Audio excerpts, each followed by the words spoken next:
All right, so last little thing about the burpee is how do we use skill to make the burpee or the movement more efficient? What we talk about is that the epitome of training or coming into a gym to practice certain movement patterns that are going to apply to our specific needs come by making them functional. And when we talk about functional, Greg Glassman said something the other day. He said that it's the effective application of force that allows us to really create some functional training, which is how do we take what we train to apply it somewhere else? It's that skill transfer. In gymnastics, when we look at skill, we look at the body as a system, as a unit that can bend back and forth, that can twist around itself, that can go lateral twisting, so there's some bowing. And this kind of position that we talk about starts becoming moldable. When we can mold it and put it in different ways that are going to favor our needs. We don't just have this bowing back and forth, lateral and around itself, but we also have rotational stuff going on. When we do the burpee, these two skills actually come into play. And I'm going to talk about how this bowing action happens and how it helps us translate the burpee into a better and more efficient movement, and how rotational stuff happens as well. So the first one we're going to do is this. Adam hasn't done this before, but he's going to go into a push-up position. And this is what I want him to think about. I want him to imagine that from his head to his heels, it's one unit, it's one piece. He's going to keep the arms straight and locked, and all I want you to do is drop your hips all the way down to the ground. You're going to lift your chest up, lift your head up. That position. He's squeezing his butt, squeezing his belly. Now you're going to bring your hips up higher than your push-up position to there. Good. And we're going to go down again. Notice that we're not going full range. We're just bowing a little bit and then up where he has control. Now let's see if we can do that, make that movement just a little faster. And as you do this, I want you to think, keep your chest up tall. Good. So it's just the whole body starting to bow. That bow almost looks like when we talk about a kip. So watch that head position so it stays neutral the whole time. Go ahead and stop. That bow is what's going to generate power. If you come down, this will be the loading phase. And then as he comes up, that will be the exploding phase or the jumping phase. So this is what I want you to try to do, Adam. Go ahead and rest a little bit for me. I want you to do the following. You're going to load up the hips, release. Load up the hips, release. When you feel strong, you're going to load up, put some speed on it, bring your feet in. Load up, speed, bring the feet in. See if you can do that. So he's going to use his hips. He's going to load up. Watch that so you don't collapse in the shoulders. On 3, okay? So 2, and now on this one, you're going to bring the feet in. Do you feel how you had some power there? Yeah. So having this kip going for you is going to help you bring the feet in. It's going to help you drive the hips up. So a kip where we're bowing from extension, global extension to global flexion is going to give me a better foot placement, better landing mechanics. Now, can you do this? Can you do a push-up?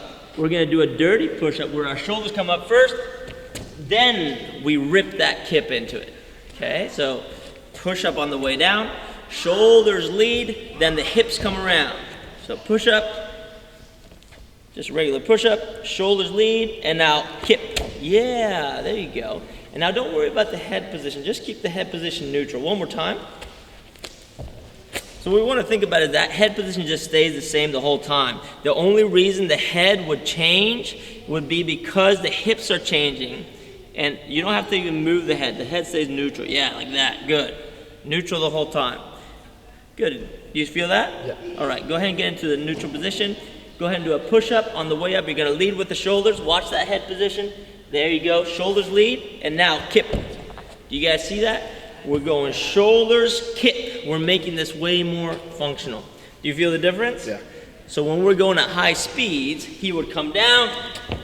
This is what it would look like in slow motion. Shoulders, kip, stand. Especially when you're done 100. All right? You're not going to have the strength to do that push-up. You're going to want to bow. You're going to want to use skill. That's skill number 1. Second thing is, as he does this kip and he brings his feet in, there's what we call rotation. And in this case, it's backward rotation. So one of the drills we like to do is the following. Do you know how to do a candlestick? Like a roll into a candlestick is this? Yes. Have you done that before? Yeah, can you show me that? Probably not. Okay, let's see if he can do it. I think he can. He's just lying. Hips come up, yeah, and then back up. Safe enough. He hit that thing. We're gonna give him that excuse. Now this is the drill.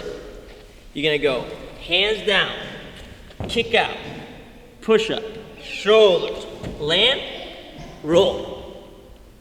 Can you do that? So hands are gonna come down, kick out, push up, shoulders lead, use the skill. Now roll back, candlestick, and back up. Yeah. So what's happening here is that if I made him do this at speed, what he would see is that as he translates from this bottom position into his roll, he's actually creating rotation. So from the skill, you're getting that roll backwards.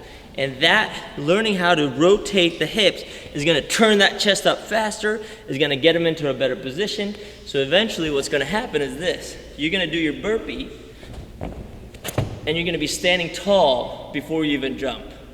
And that's what we wanna accomplish. So do that one more time. See if we can just do a couple of slow burpees, backward roll. Yeah, there. Roll into that candlestick, back up. One more time, it's okay, hands down.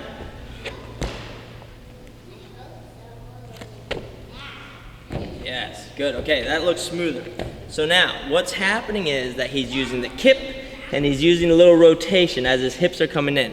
But what we're not doing is we're not getting the shoulders involved. When we talk about Olympic weightlifting, we say don't drive with the hips, try to lead with the shoulders. So everything moves as one piece and you get into a better jumping position, right? Same thing happens with the burpee. As I translate from my push-up position to my standing position, I need to lead with the shoulders. And the only way I'm gonna lead with the shoulders is if I have a good kip and a good understanding of what backward rotation is. So this is what I want you to try. When you do the kip, I want you to feel like you're falling back into your candlestick roll. That way the hands are automatically gonna leave the ground as your feet scoop in. Okay. Does that make sense? Yep. Okay. So hands down. As you do the transition, hands come off. Yes, that's better. Good. Stand tall. Let's do that again. See if you can get even taller. Stand tall. Get those hands off the ground. Scoop. Yes, that's what I'm talking about. And Adam hasn't done this before, so he feels a little heavy and sluggish, and he's learning. But if you put this at slow motion, the last one he did, as his feet were coming in, his hands were coming off. Everything was moving as one unit, and that's what we want to see. And eventually, that burpee becomes so fluid and so efficient, you can't even believe it.